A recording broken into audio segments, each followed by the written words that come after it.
Directors of the International Monetary Fund Board met on Friday to seal a $45 billion debt deal with Argentina that will unlock fresh funds and remove the threat of an imminent clash with the lender after nearly 2 years of talks.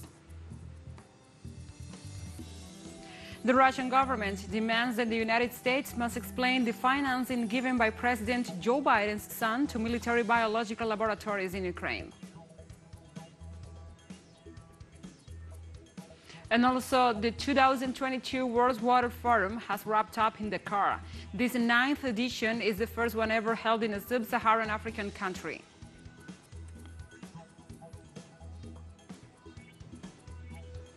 Hello, welcome to From the South. I'm your anchor, Gladys Quesada, from the teleSUR studios in Caracas, Venezuela.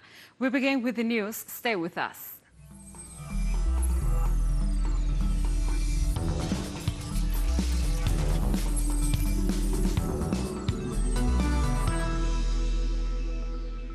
And now we begin. Directors of the International Monetary Fund Board met on Friday to seal a $45 billion debt deal with Argentina that will unlock fresh funds and remove the threat of an imminent clash with the lender after nearly 2 years of talks.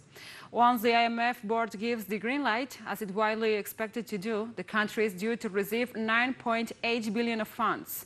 Additional amounts will be dispersed subject to quarterly reviews by the organization's staff, and debt payments to the IMF falling due this year and next will be postponed until 2026.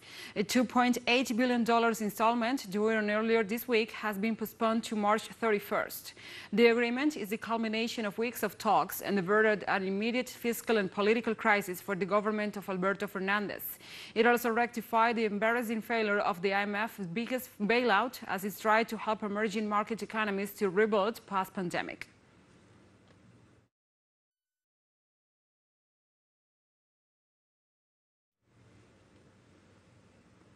And Argentina pays tribute to journalist and writer Rodolfo Walsh on the 45th anniversary of his assassination during the military dictatorship that ruled the country from 1976 to 1983.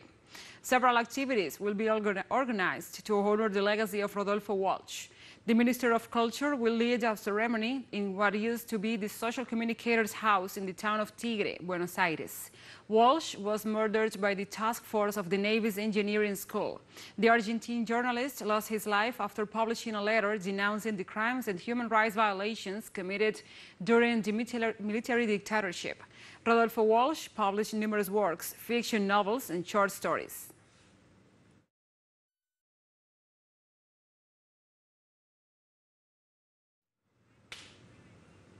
And Uruguay starts an electoral ban in view of a referendum to decide whether to maintain or repeal several articles of the urgent consideration law.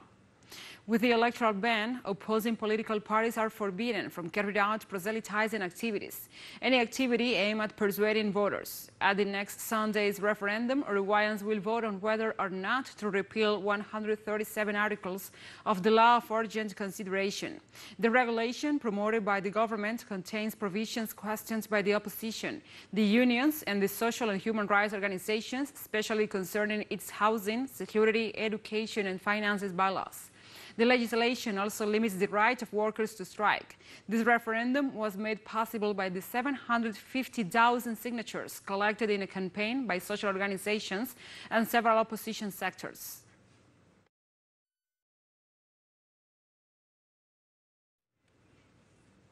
In Peru, former workers maintain a 48-hour strike in protest against the mining company Chinalco due to labor abuses. The protesters blocked roads in the province of Huancayo in the department of Junín and denounced the dismissal of at least 1,000 workers, as well as the breach of commitments and the violation of labor laws. They claimed that the company did not respond to their initiative to establish a dialogue and listed the mining company's unfulfilled commitments in terms of sustainable development and environmental care, signed in acts and agreements. They demanded that Chinalco put an end to its abuses, respect Peruvian laws, and do not generate social conflict.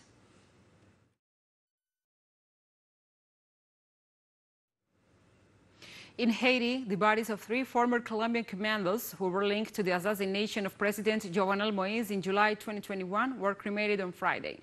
These are the bodies of Duvernay Capador, who was accused of being the leader of the operation to assassinate the Haitian president, and former militaries Javier Mauricio Romero and Miguel Garzón, also dead at the scene of the assassination. The decision to cremate them was made with the consent of the relatives of the deceased, who since last January had expressed their desire for cremation after the difficulties they experienced in repatriating the bodies to Colombia. However, it was not until this week that the Haitian government and the authorities officially began the process for cremation.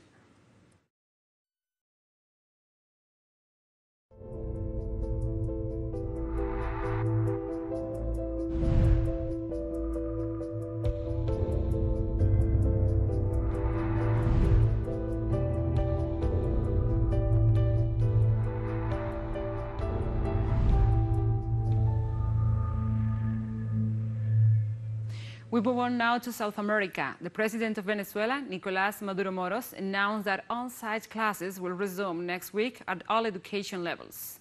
After more than a year of distance learning or online education as one of the measures taken to control COVID-19 in the Bolivarian nation, the head of the state announced the beginning of a new program to control the spread of the virus. During a meeting with authorities from the educational sector, the president highlighted the progress made in the immunization process against the coronavirus, which allowed to take the necessary measures to resume on-site learning.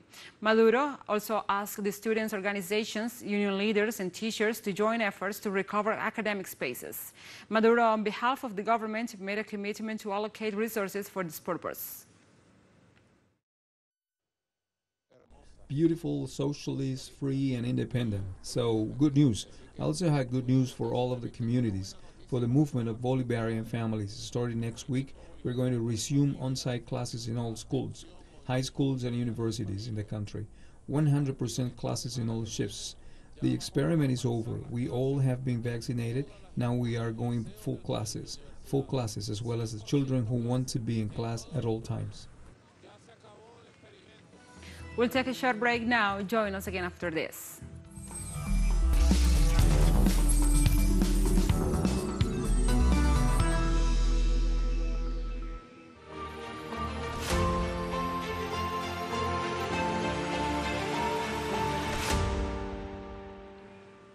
Welcome back to From the South. Russia claims the U.S. is trying to divert attention from joint biological labs in Ukraine through rumors of Moscow's alleged use of chemical weapons. Russian presidential spokesperson Dmitry Peskov said that his country never violated international conventions on the use of banned weapons. Russia claims that the U.S. President Joe Biden and his son Hunter Biden, as a financier, are among those involved in the creation of biolabs in Ukraine.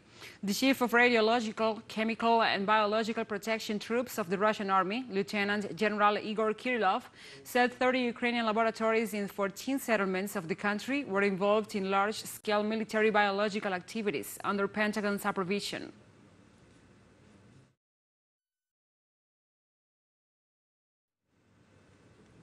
And Russia on Friday established a humanitarian corridor for the safe departure of foreign ships from Ukrainian ports. According to the Ministry of Defense, 67 foreign ships from 15 nations that are still blocked in the ports of Ukraine will have safe passage. The humanitarian corridor will have a length of 80 nautical miles to the southwest, while in width it will cover a distance of 3 miles and will be open to traffic starting Friday. In this regard, the head of the Center of National Defense Management of Russia, Colonel General Mikhail Minziev, detailed that under no circumstances his country threatens the sovereignty of the civil navigation.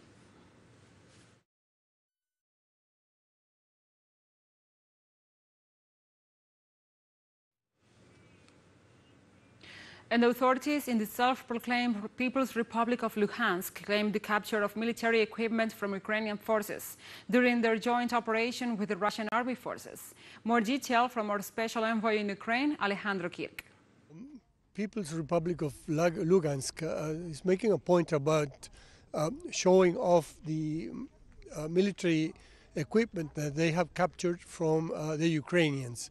The militia is in practice the army of this republic, and it's fighting alongside the Russian troops in order to recover the territory of their oblasts or provinces that were originally called Lugansk and Donetsk, and which form now independent republics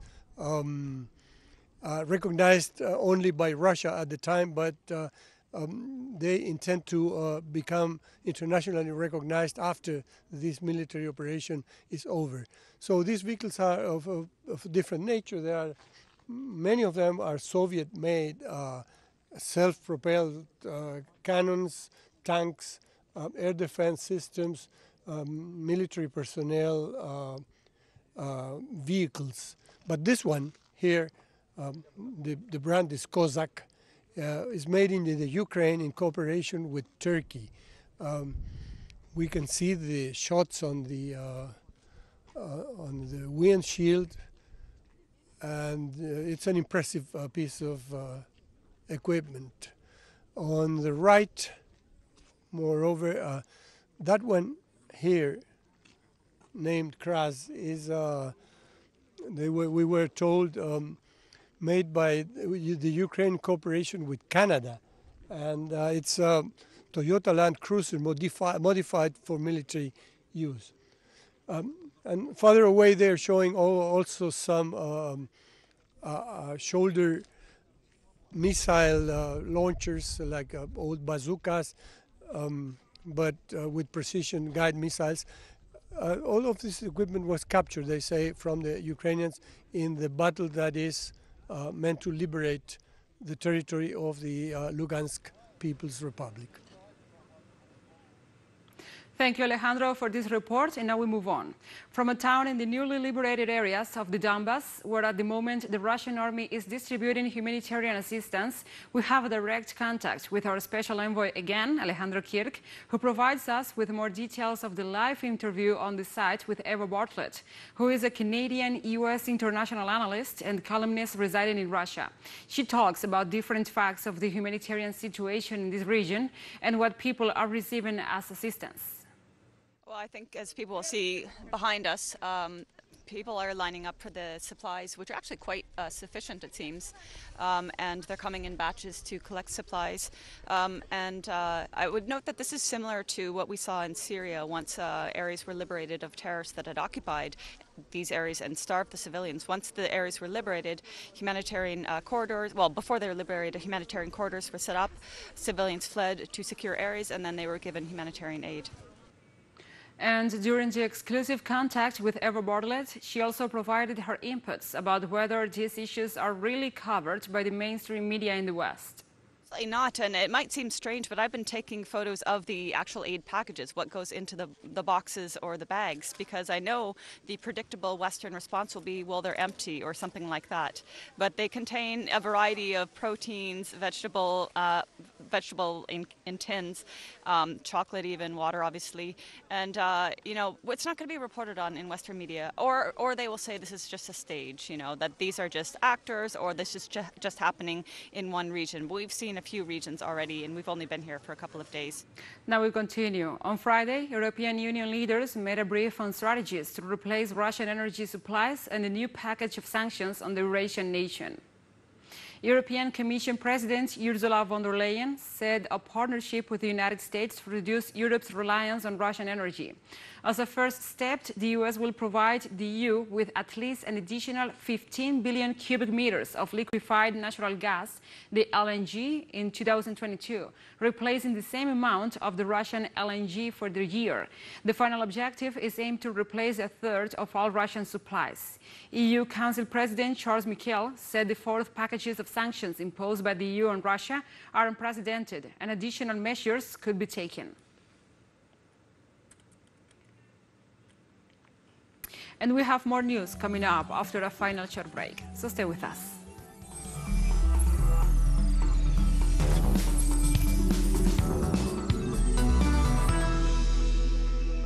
Welcome back to From the South. The 2022 World Water Forum has wrapped up in Dakar. The meeting, the world's largest event on water, has been held every 3 years since 1997. This 9th edition is the first one ever held in a sub-Saharan African country. The forum provides a unique platform for the international water community and the key decision makers to collaborate and make long-term progress on global water challenges concerning water access, supply and sanitation. Over these years, the number of participants has grown from a few hundreds to tens of thousands.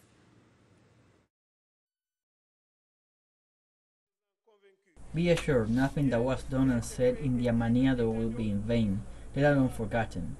With selflessness, we will together bring the results of the forum to the heart of the world water agenda, in particular to the 2023 UN Conference on Water. On behalf of the head of state, President Macky Sall, chairperson of the African Union, I hereby announce the official establishment of an international high-level panel on water investments in Africa. The objective of the panel is to develop concrete ways to mobilize $30 billion per year until 2030 to implement the African Water Investment Program and to close the existing water investment gap in the African continent.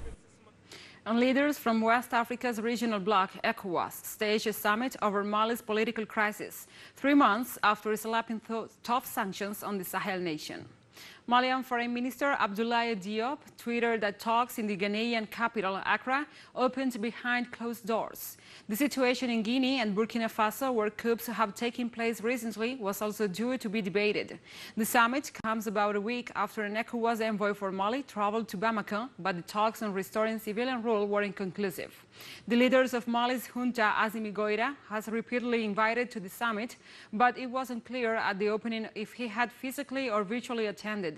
The 15-nation economic community of West African states is pushing for Mali's military to stage elections within 12 to 16 months.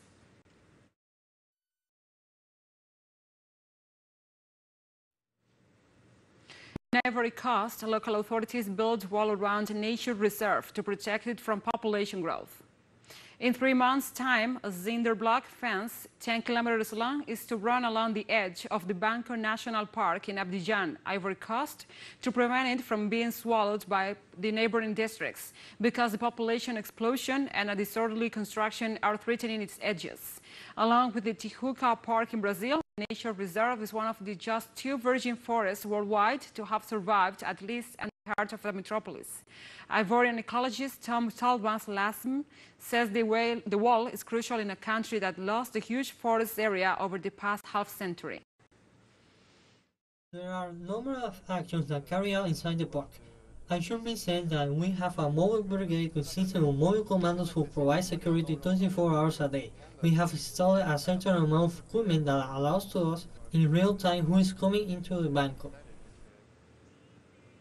In Saudi Arabia, a large-scale fire is the result of a missile attack on facilities of the national energy company Saudi Aramco in the city of Jeddah.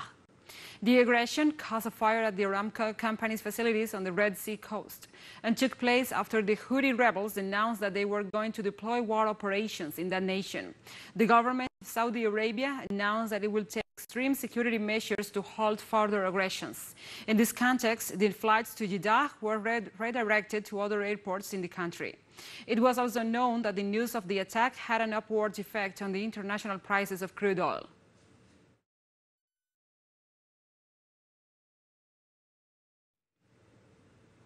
Iranian Foreign Minister Hossein Amir-Abdollahian met with the Secretary General of Lebanon's Hezbollah movement, Sayed Hassan Nasrallah, in Beirut on Friday.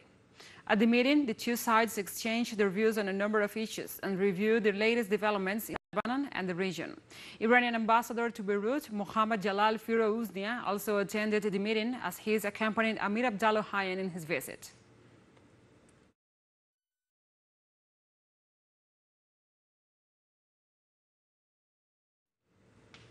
Let's focus now on the far east of Africa. A few hours ago, the rebels of the Tigray People's Liberation Front announced their commitment to a ceasefire in the war they have been waging against the federal government since 2020. The announcement comes just hours after the Ethiopian government declared an indefinite humanitarian truce with immediate effect on the armed conflict. The situation in the north of the country has been described by United Nations agencies and other humanitarian coalitions as extremely alarming. The statement issued by the leadership of the rebel fronts said it was accepting the truce as they understand that the circumstances allow and demand it, so that the people of Tigray can receive urgent humanitarian attention on the ground and within a reasonable period of time.